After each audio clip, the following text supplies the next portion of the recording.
Hello, hello, here we go, it's the Kopite Podcast.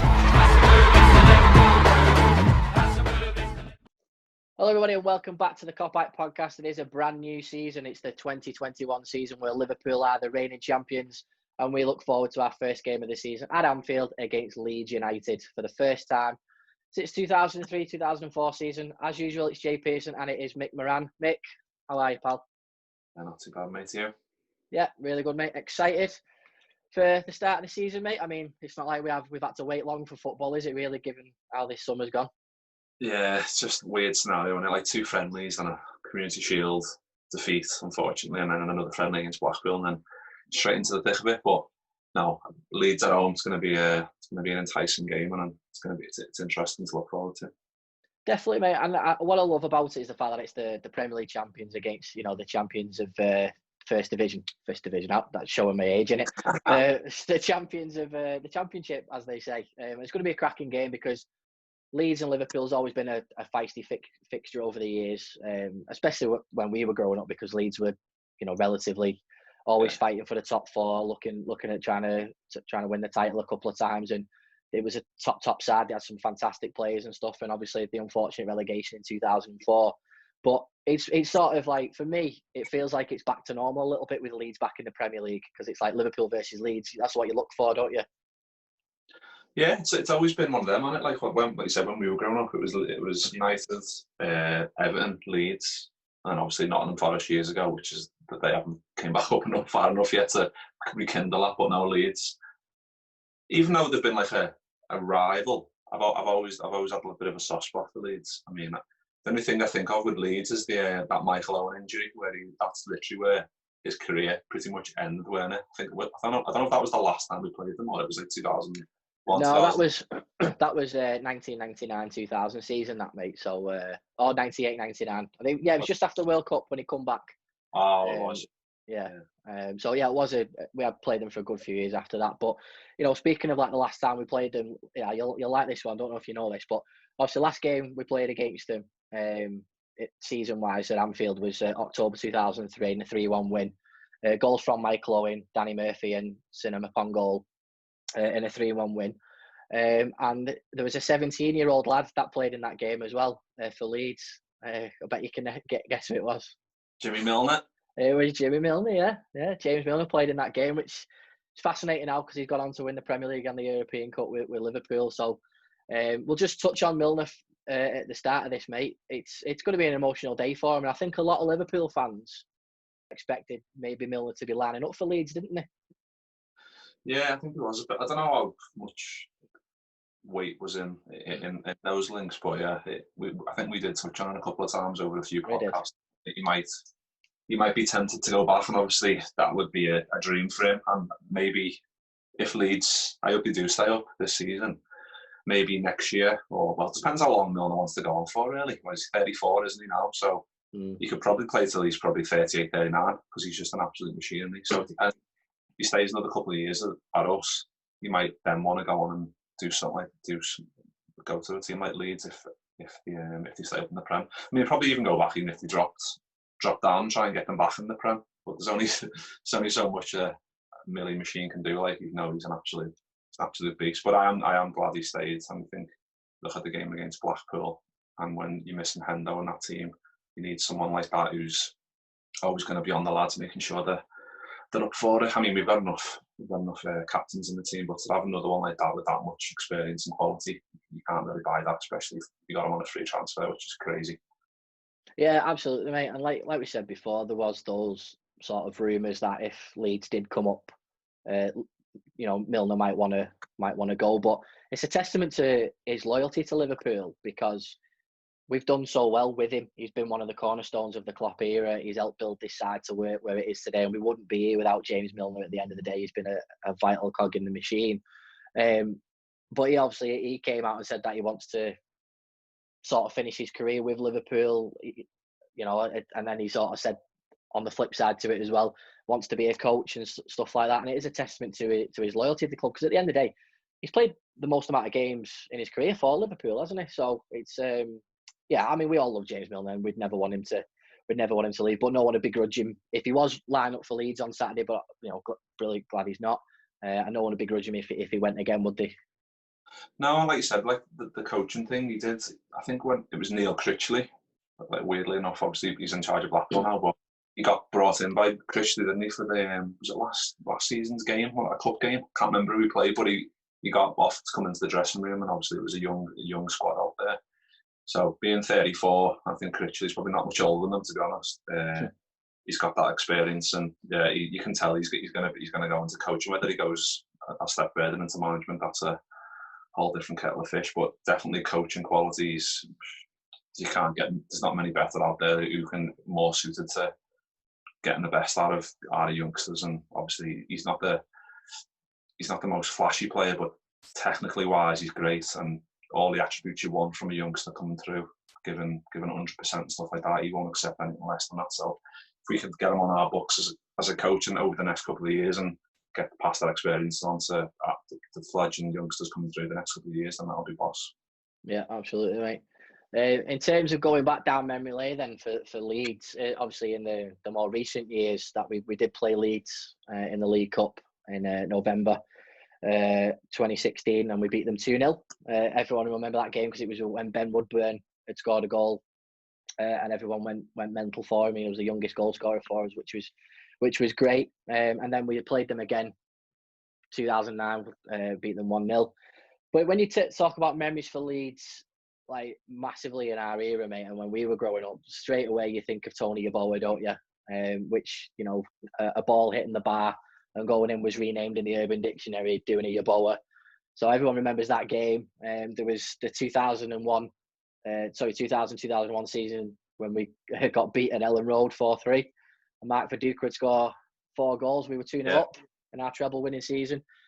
And then obviously there was the 1-1 draw at Anfield in October 2001, when it was obviously Gerard Houllier unfortunately had suffered that heart attack and was rushed to hospital at half time. So yeah, it's been a meaty fixture over the years, Leeds, hasn't it? What memories stand out for you? Obviously you mentioned Michael Owen, but I suppose those 3 are in your top memories then.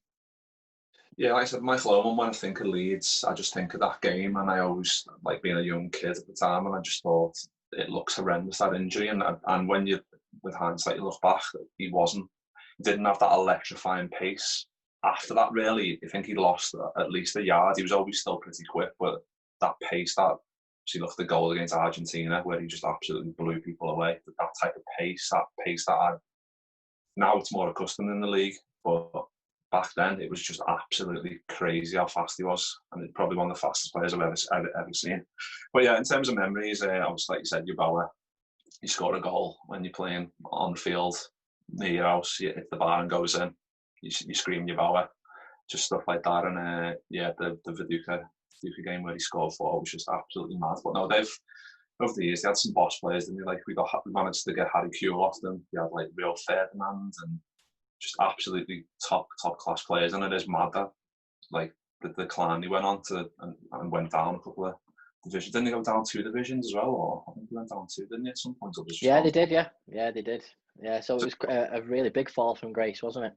And to come back up, like I touched on before, Nottingham Forest, they haven't managed to do it. So it is hard to, especially when you lose a bit of momentum and you still think you're a big club. Like I still think of like Leeds and Newcastle. Like Newcastle's still in the Premier League, but they've still got aspirations to want to go and win the Premier League, and they just haven't managed to do that. Obviously, they're starting to make a few signings this season. Looks like Callum Wilson and Fraser as well. So they're trying to get back up there, but it's a hard thing to do, especially with not money in the game nowadays. But no, I'm happy to see Leeds back up, and can't wait for the game. It's going to be boss.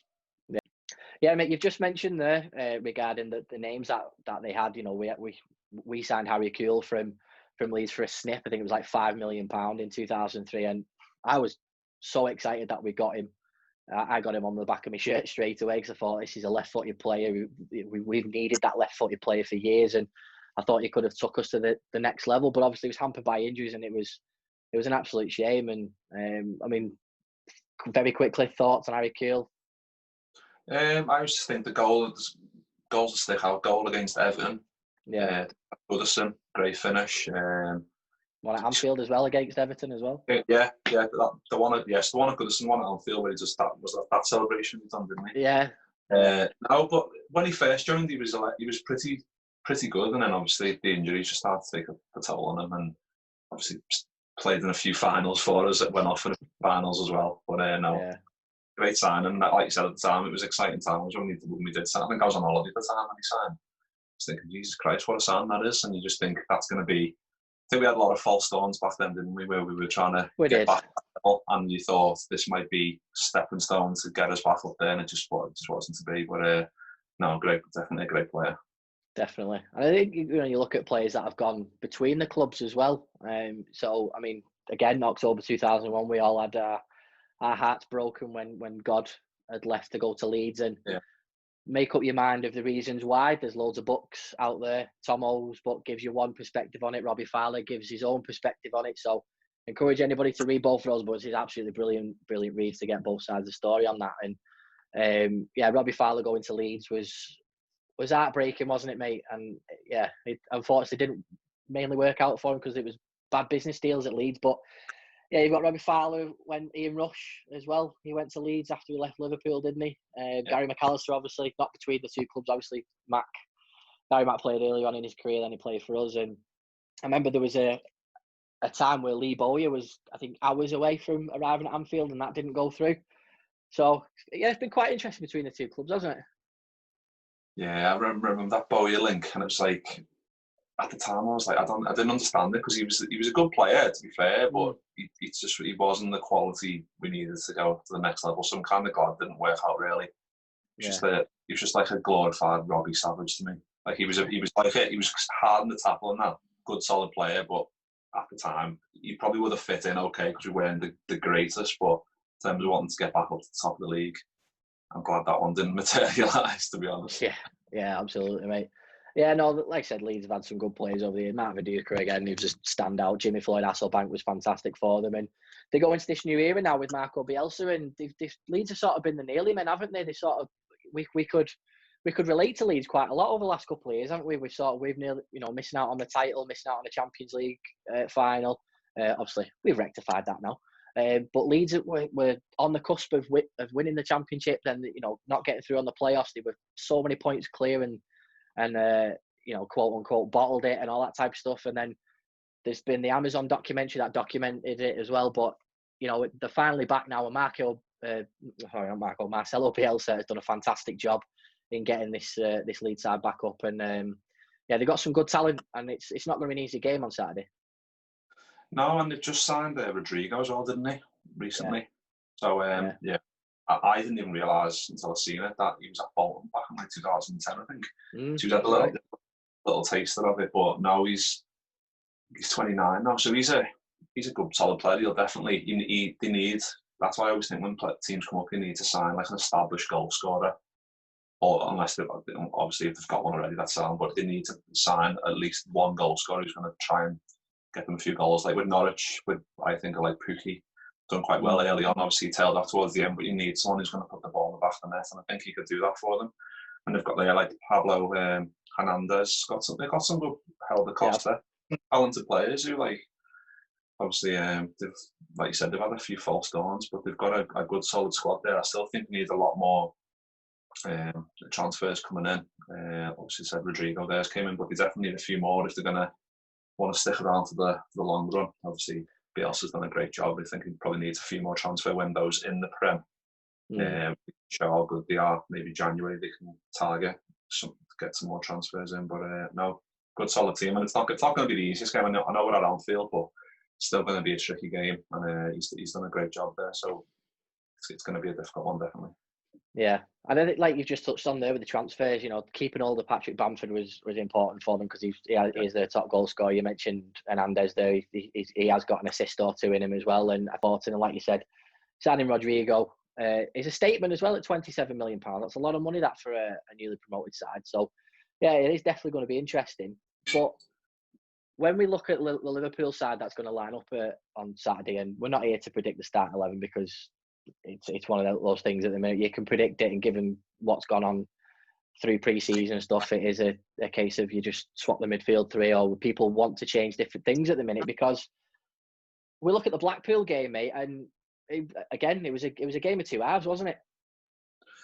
Yeah, I mean, 2-0 down after like what, half an hour, and it was like, you're thinking, what's going on? I mean, like, it was pretty much full strength apart from obviously the back four. We had Hoover, Matip, Kometio, and Milner. So it was still a good solid back four, but they came out the blocks absolutely flying, high pressing, chasing everything down, and I think having obviously Matip came back and done well, scored a goal, but you could tell he wasn't exactly at the races. Kometio was only a 17-year-old lad. Having Milner at left back isn't always ideal, and then Keanu Hoover, I think people still forget he's only 18 himself. I think he's younger than Williams, is older than that, which is mad. You think, like, sometimes you think of Hoover, you think he's a more senior player than Neco Williams, but he's actually younger. But no, it was a crazy game. I was glad that Matip got that goal just before half time on 43 minutes. Nice little header off the corner. And then obviously going in the second half, and then he just came out absolutely flying with the goal. It was the old Liverpool, wasn't it? It felt like the old Liverpool. I think, right, because again, at 2-0 down, I know it's a friendly and all that sort of stuff, but we want to win every game at the end of the day. You want to win everything, don't you?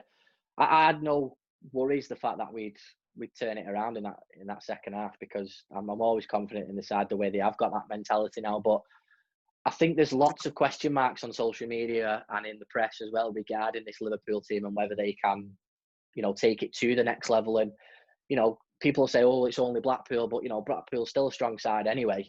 And yeah, to bang 7 goals in against them was good, and it's what we wanted, wasn't it? Especially with Firmino getting on the books and Mane getting on the score sheet as well.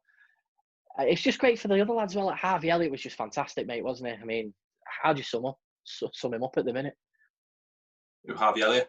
Yeah, he's quality. Like when you see him getting stripped to come on, it's exciting because he's going to pick up. He's fearless, and that's what he wants. He wants someone who's good on the ball. He's not blessed with the greatest speed, but creative-wise, getting on the ball technically, got to assist in him. His football intelligence for a 70-year-old kid is absolutely out of this world. Like he sees passes that you'd expect from a 23, 24 season professional, and it's like that's how good he is, and he can provide those type of. I think he assisted Van den Bergs at the end, the last 7, and to have that thought of speed of thought, just to lay that off to the back post, like most 70-year-olds to get with that fly across, and probably have a go at goal, but he's got that thought process as a man that he knows where his teammates are, because he's always got his head up. He knows where his teammates are. So yeah, he looks really good. And I thought, like, Naby got a full 90, didn't he? Minamino got a full 90.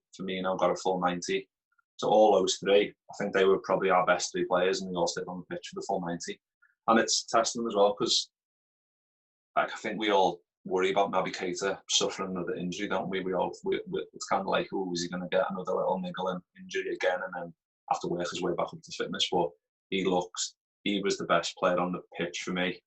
He was absolutely tremendous. He was setting the tone. He was throwing in tackles. He was chasing everyone down, and then like setting people up, just like setting the tone. And that's what we want him to be doing. That's what we wanted him to do since he signed a couple of years ago. And I'm hoping this is the season where he puts a statement down like, this is like, I should be first name in that team sheet, in that midfield. And he can play anywhere, and that's the thing. And it's the same for him, and he looked great as well. Like, he was tireless. Like, you just see him, he'd be in front of the back four, next minute it'd be left wing, next minute it'd be right wing, and it's so promising. And I know you touched on there saying no signings, that you don't want to stagnate and stuff like that, and you want to keep progressing forward. But with those two, it is a bit of a cliche saying like the new signings, but Minamino still is, like, he's had that betting period, and now he seems like confident enough where you could hear him screaming for the ball. You could hear him screaming, "Bobby, give it to me into my feet," and he lays it off. And he's just one of them cute little players where he can get in between the lines and do stuff like that. And that's what we need with the players we've got in around that midfield and the forward 3. They all done really well. The only one that didn't do as well as I hope this pre-season is Mo Salah, which it's not like I'm worried about him, but he's not been at his best. But I've got no qualms that come Saturday he'll probably score 2, and then you'll be like, well, why are we all worried about him? But in terms of fluidity going forward, that second half, like you said, that was typical Liverpool. Like Bobby Firmino popping up in front of the back four, setting off an attack. Next minute, he's putting Minamino in to score, and stuff like that. Where this season, I think we're going to need a lot more of that, because I think people will, like Arsenal proved in the Community Shield, they're going to flat back 10. They're going to come to Anfield. They're going to sit back. They're going to try and stifle us, counter attack. So we need those type of players, like I touched on them, the Keiters, the Minaminos, the Firminos. You've got that fluidity. You can go anywhere. You don't know where they're going to go. Man and Salah can switch wings. They can go anywhere they want. And it's that type of thing where unpredictability is going to be our greatest asset, I think, in terms of breaking these teams down. And I'm really excited to see Minamino and Keita this season. Like, barring no injuries, I think that this, pray to God, it's going to be the season where they really start to kick on, and we start to see like great things from them. And like Curtis Jones came on, I think 60 minutes. I know at half time, didn't he, for Fabinho? Thought he was great as well, picking up in front of the back four. Just get on the ball, and you expect him just to keep hold of it, or take people on, make something happen. And he's 18, 19. It's mad. Like he's like, and it's even better that he's a scout just coming through the ranks. He's got a nice number 17 now. He's dropped from what was he, like 50, 58 or whatever, I don't know. But it's nice to see him coming through, and he's another one. Like, you put him in. Same for the Harvey Elliott. You take him off the bench when we need a goal, maybe against a lower bottom half team. You expect him to come on and do something, and that's like that doesn't happen very often. That you get some youngsters coming through who are that good on the ball and can make something happen. And it is an exciting times. Yeah, it is, mate, and you can't sum it up any better than what you've just summed it up there. My only question to you now is, and to play devil's advocate, obviously at the time of filming this, the squad is what it is at the minute. There's no new incomings, there's no outgoings, and that could change by the time we kick off. Are you, as a Liverpool supporter, are you comfortable? I mean, you probably are after what you've just said, mate, but are you comfortable with the way the squad is heading into the new season? Or is the part of you that's slightly worried the fact that we haven't, for the second year in a row, made any significant additions to the squad? If we didn't have, like I said there, we didn't have Curtis Jones, Harvey Elliott, Neil Williams, Keanu Hoover, Cometio, all these really promising youngsters coming through, I would be quite worried, because I'd be thinking, well, in terms of drop-off, say the front three, if Mane's injured, we've got to rely on Origi. It's not great, because there is a significant drop-off there in quality, where you think Origi's good, he's scored some iconic goals for us over the years, and he will go down as a legend, like a cult hero, for like the goals he scored. But in terms of quality from Mane to Origi, it's a massive drop.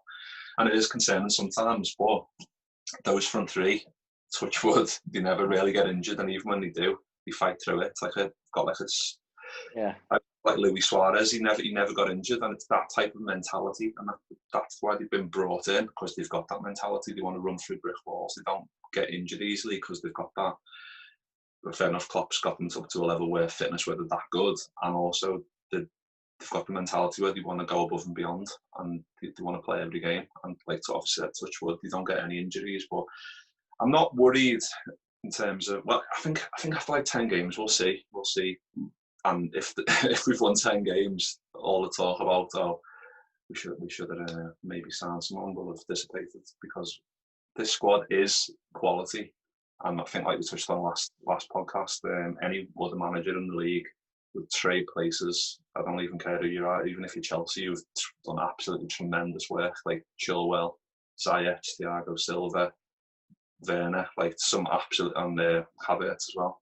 That is like probably one of the best transfer windows you'll ever see from one club, which is crazy. And they're going to be a force this year, or the next couple of years, because it's got some good quality youngsters there. But I don't even think Frank Lampard would say, I'd swap you for the team we've got now, because we've got that absolute, like, it's a winning team, and Klopp's like moulded this over a couple of years. This team is bringing those youngsters through that we know are quality.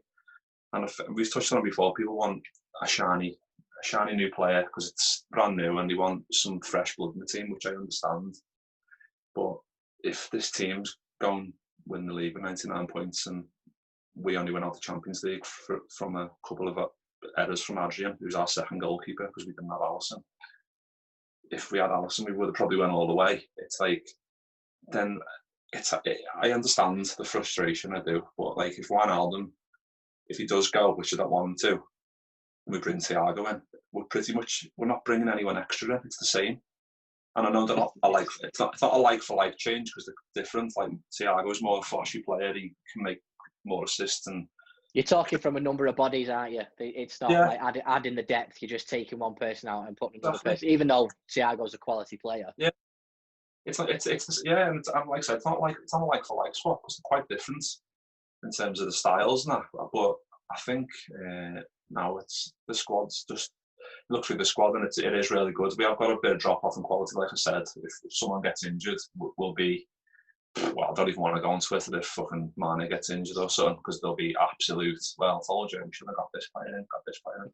It's not as easy as that. Like, there's been a lot of tweets recently about like Liverpool's finances, and we can't just go out and blow loads of money on players like Chelsea can or Man City can. It doesn't work like that, and it's a testament to the job Jurgen Klopp's done that we've managed to get this far on the way we've done things. And now I sound like a broken record, but if you don't trust the Jurgen Klopp's process right now and players that he brings in, then you never will. And like we've touched on before, the squad is quality. Let's be honest, like it is. And if we sign someone, great. If we don't, then great. We'll just have to crack on. And with those youngsters coming in drips and drabs that we need, then I think we'll be sound. Yeah, no, fair enough, mate. So with that, Mick, score predictions then for Saturday. What are you thinking? I hate this bit. I know, I never fucking get it right.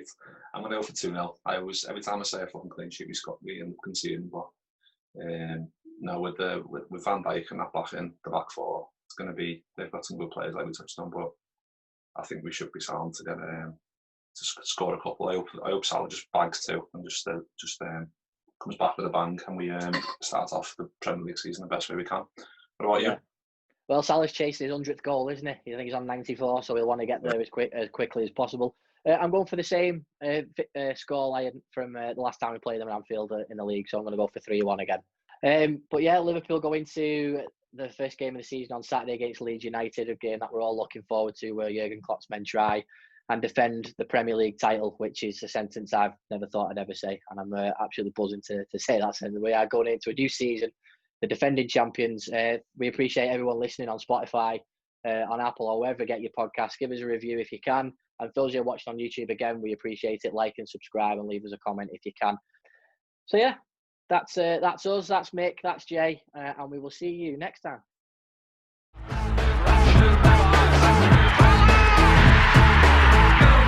Go